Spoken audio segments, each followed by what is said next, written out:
کہ یہ پروفیسر عنایت علی خان کا ایک شعر سے میں ختم کر کے آگے جاؤں گا کہ اب ہوائیں ہی کریں گی روشنی کا فیصلہ، جس دیے میں تیل ہوگا وہ دیا رہ جائے گا۔ آپ کے پاس جو ایمانداری کا دیا ہے نا، جو روشنائی ہے، جو اپنے استادوں سے سیکھا ہے، آپ اس کو یہ کریں۔ میں جب اردو ڈائجسٹ کے لیے لکھنا شروع ہوا تو الطاف حسین قریشی سے پوچھا کہ کچھ ایڈوائس، انہوں نے کہا جی اگر آپ کسی ایک کا موقف بیان کر رہے ہیں تو دوسرے سے بھی رابطہ کر کے سامنے رکھ دی۔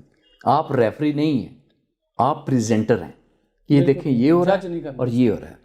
جج آپ کا جو ہے وہ ریڈر ہے، اور اللہ کے فضل و کرم سے یہی بات ہے کہ میں نے بیسٹ کالمسٹ ایوارڈ بھی حاصل کیا، فرزند پاکستان ایوارڈ بھی حاصل کیا، ایسے کالم نویسوں کے درمیان لیا کہ اوپر سے ٹائٹل کاٹ کے، تو پھر اس کے بعد میری ریکمنڈیشن ہوئی، لوگوں نے مجھے کہا، میں نے اسلام آباد پریس کلب سے بیسٹ کالمسٹ ایوارڈ حاصل کیا۔ گریٹ یہ میرے اللہ کا کرم ہے۔ اور سر ماشاءاللہ آپ جیسے دانشور پی ٹی آئی کو حاصل ہیں، تو مہنگائی کا جو فریت ہے یہ جن قابو میں نہیں آ رہا، اس کے لیے کیا اقدامات کیے جائیں؟ اب جن چیخ رہا ہے وہ تو قابو آ رہا ہے، وہ تو بڑی سلولی۔ میں آج بھی ٹماٹروں کی قیمت پوچھ کے آیا ہوں، وہ 60 روپے کلو آپ پارا مارکیٹ میں بک رہے ہیں۔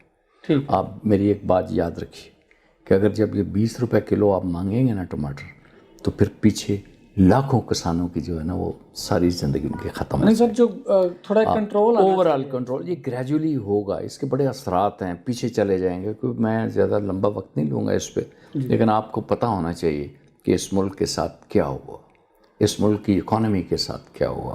ادھار لے کے ہم ادھار کی، وہ مرزا غالب نے کہا نا کہ ادھار کی میں لے کے پیتے رہے اور اپنی اولادوں کو مقروض کر کے چلے گئے۔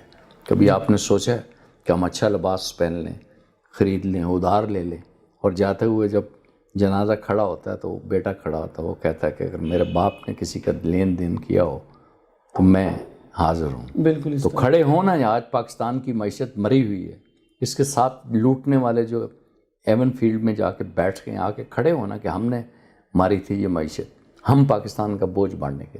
لیکن پاکستان کا بوجھ وہ کیا کہتا ہے، عجب نظام زکوٰۃ کا میرے ملک میں، میرے دیش میں، اسے کاٹتا کوئی اور ہے، اسے بانٹتا کوئی اور ہے، اسے بھگتتا کوئی اور ہے۔ اب ہمارے یہاں اوپر ذمہ داری ہے، آپ دیکھیے گا عمران خان انشاءاللہ العزیز، میرے اللہ نے چاہا تو اس پاکستان کی جو ڈولتی معیشت کی کشتی ہے اس کو لے جائیں۔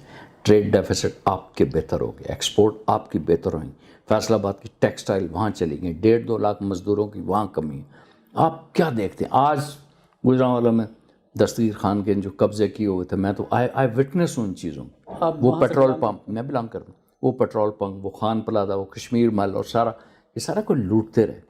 یہ ہمیں کہتے رہے کہ ہم سے آپ معیشت کا وہ کر لیں، وہ کیا کہتے ہیں، میثاق کر لیں، یعنی جو ہم نے کھایا، جو ہم نے کھایا اس کو اب بھول جائیں۔ اور یہ پھر آپس میں ایسے ہی کرتے رہے نا کہ من ترا حاجی بگوئن تو میرا ملا بگو، I scratch your back and you scratch mine. لیکن عمران خان نے کہا نہیں، میرے سے حکومت چلی جائے سب کچھ، لیکن میں چوروں کو نہیں چھوڑوں گا۔ سر پروگرام کے فائنل مومنٹس ہیں، پاکستانی قوم کے نوجوانوں کے نام کوئی پیغام قومی اصلاحات کو لے کر وہ کیا رول پلے کریں، کوئی ملک جو ہے وہ اپ لفٹ ہو؟ دیکھیں، میں اب نوجوانوں سے ہمیشہ یہ کہتا ہوں، نوجوان میری بات سنتے بھی ہیں، کہ میں نے بڑی محنت کی۔ میں ایک غریب متوسط گھرانے سے تھا، 1.5-2 کلومیٹر پیدل چل کے ریلوے اسٹیشن جو بند ہو گیا گجرانوالہ کا، لاہور جایا کرتا تھا، پڑھتا تھا۔ ماں باپ جو کہتے تھے کہ یہ کسی وکیل کا منشی بن جائے، میں ان کو کہا کرتا تھا کہ میرے سیکٹری ہوں گے۔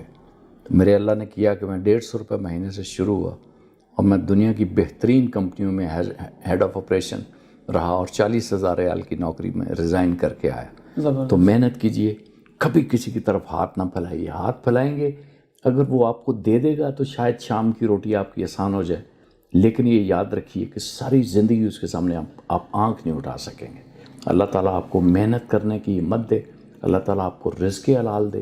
جو نوجوان نکلے ہوئے ہیں، جو اس وقت بڑا مجھے ڈپریس نظر آتے ہیں، جب وہ میری گاڑیوں کو دیکھتے ہیں، مجھے اٹھتا بیٹھتا دیکھتے ہیں، تو سمجھتے ہیں کہ شاید میں بہت کہتے ہیں پنجابی میں جماندروں کو بہت زیادہ امیر ہوں، لیکن نہیں، ہم نے کوشش اور محنت کی، اور یہ کوشش اور محنت جاری رکھیے۔ اتنا خوبصورت پاکستان ہے، اتنا اچھا ہے، جہاں محنت کریں گے انشاءاللہ پوٹینشیل آپ کا ہے، فیوچر آپ کا ہے۔ اور ویسے اب آپ کی جو اللہ پاک کی طرف سے جو انعام عمران خان ہے، اس کے ہوتے ہوئے آپ کے ٹیلنٹ کو کوئی خرید نہیں سکے گا، آپ بک نہیں سکیں گے انشاءاللہ۔ آپ کی جو ہے نا صلاحیتوں کا اعتراف ہوگا، اور میں اس امید سے اس چینل کو میں خراج تحسین پیش کرتا ہوں کہ بڑی محنت کی۔ دیکھیں انہوں نے بھی ایک محنت سے کام شروع کیا، یہاں تک پہنچے۔ اور ہم آج آپ کے مہمان خصوصی بن کے یہاں پہ پہنچے ہیں، تو ہمارے پیچھے بھی ایک محنت کی داستان جی بہت شکریہ سر، میسیو thank you for joining us. ناظرین امید ہے آپ کو آج کا یہ پروگرام پسند آیا ہوگا۔ اپنے ہوسٹ فیصل افضل کو دیجیے اجازت، اللہ حافظ۔